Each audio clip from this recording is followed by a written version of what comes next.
పవన్ కళ్యాణ్ గారు వేస్తే కాటం రాయుడు, నువ్వు వేస్తే కాటరాయుడు. సీను మీరు చాలా అందంగా ఉంటారండి. తీసుకో. నెక్స్ట్. మీరు చాలా క్యూట్ గా ఉన్నారు.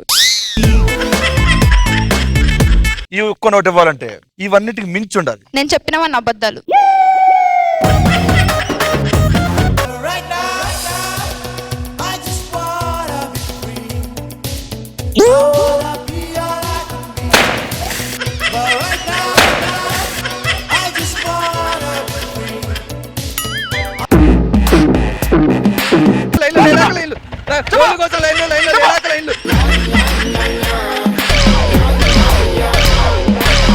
సిరిచందన ఇప్పుడు చెప్పు ఎలా ఉందమ్మా? పచ్చిగుంది.